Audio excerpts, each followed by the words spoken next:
आता चालली आहे एका पेशंटला इंजेक्शन द्यायला. जस्ट म्हणजे अंघोळ झाली आहे आणि मी बत्ती लावून घेतली आहे.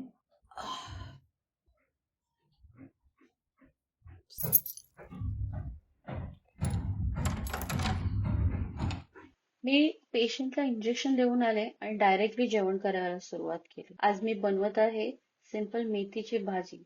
त्यासाठी मी ऑलरेडी मेथी पाण्यात भिजत घातलेली आहे. त्याचबरोबर आहे मसूरची आमटी, जे मी मसूर ऑलरेडी 2 तास अगोदर भिजत घातलेली आहे. पहिला घेतला राईस आणि तो वॉश करून घेऊन मसूर आणि राईस एकत्र कुकरला लावला. आता जोपर्यंत कुकर होतोय तोपर्यंत मी भाजी सेग्रिगेट करते, जी मी काल आणलेली आहे.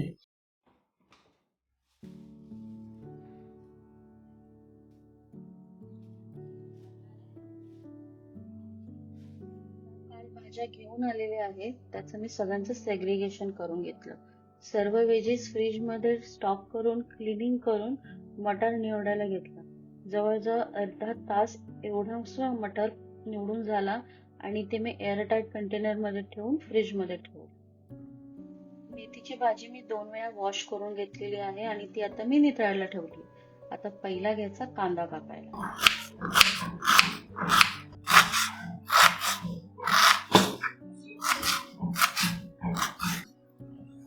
आपल्याकडे अर्धा टोमॅटो ऑलरेडी होता,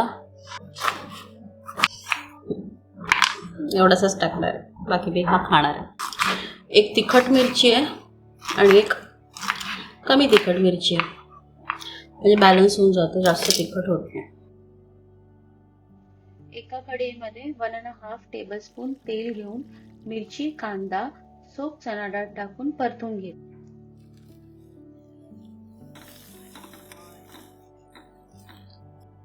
कांदा थोडासा ट्रान्सलुसंट झाल्यानंतर त्यामध्ये 1/2 चमचा मीठ ऍड केलं आणि परत कढईमध्ये चिरलेली मेथी ऍड केली. त्याचबरोबर त्याच्यामध्ये 2 पिंच हळद टाकली आणि लीड लावून शिजायला ठेवून दिलं.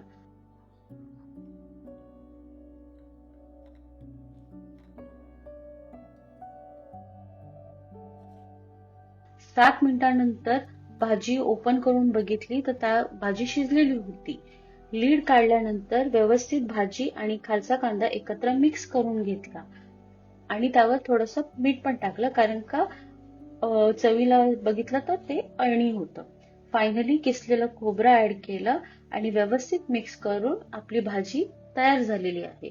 भाजीला कव्हर करून ठेवून दिली. And now it's time to make masoor आमटी.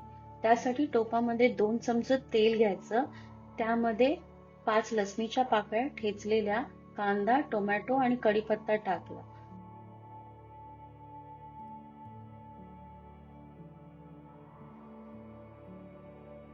फोडणी शिजल्यानंतर त्यामध्ये 1/4 चमचा हळद, 1 चमचा मसाला, 1/4 चमचा गरम मसाला हे सगळं तेलात फ्राय करून घेऊन नंतर बॉईल केलेली मसूर त्यामध्ये ऍड केली.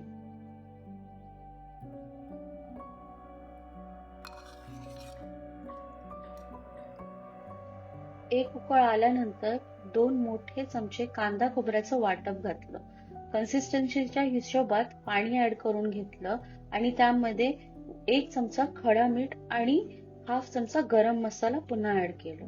मीठ ढवळून घेऊन एक उकळ येईपर्यंत शिजवलं आणि त्यानंतर त्यावर कोथिंबीर घालून पुन्हा एकदा ढवळून घेऊन आपली मसूर आमटी तयार झाली.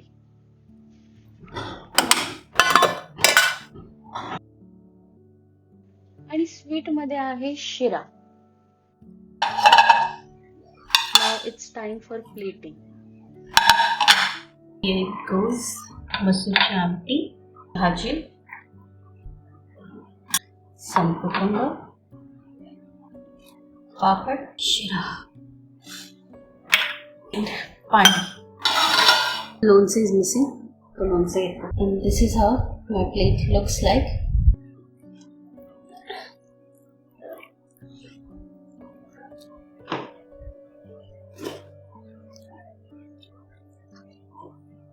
Sukoon. Done. Lastly, I had shira. That is for today. We'll meet once again. Till then, bye bye.